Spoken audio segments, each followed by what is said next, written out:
Under reverse bias, the current flow is a little different. What's going to happen is that the junction barrier is going to be lowered as you by more and more as you increase the bias voltage, because you're increasing the electric field.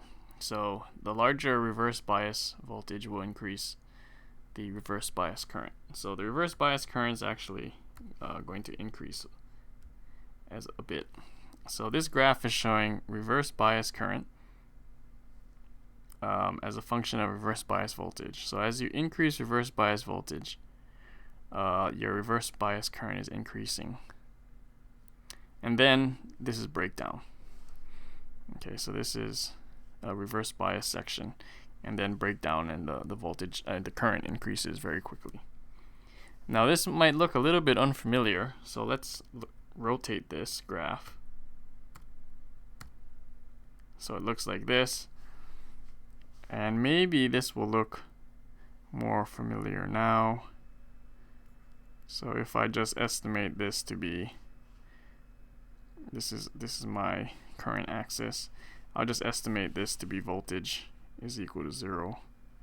Estimate that to be current is equal to 0. Okay, so we're used to seeing this curve drawn this way, where this is forward bias.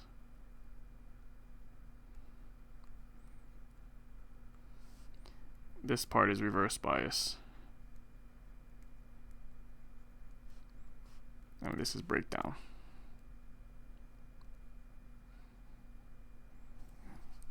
Okay, so similar to a p-n junction diode.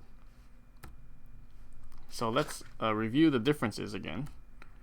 So in the Schottky diode, the current is due to the movement of the majority carriers. In the p-n junction, it's due to the movement of the minority carriers.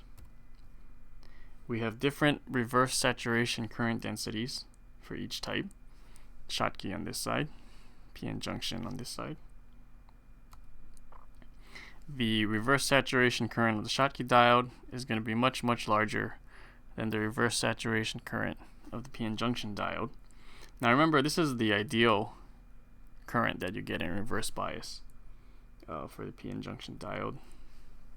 A more realistic one is this, where this reverse bias current is equal to Js, but we have to add in the generation current. But even if we add in generation current, and remember generation current was a lot greater than this Js, the reverse saturation current of a Schottky diode is still larger. The threshold voltage, so the point at which the IV curve starts exponentially or very rapidly increasing, is lower for a silicon Schottky diode than it is for a silicon p-n junction.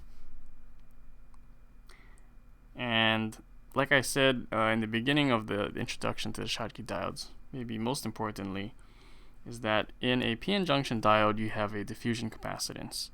That capacitance means that if you want trying to switch the voltage across the diode back and forth really quickly at a high frequency, you're limited by that capacitance to a switching time on the order of nanoseconds. But for the Schottky diode, you don't have that diffusion capacitance, and so you can get faster switching on the order of picoseconds. So Schottky diodes are more suited to very high frequency circuits.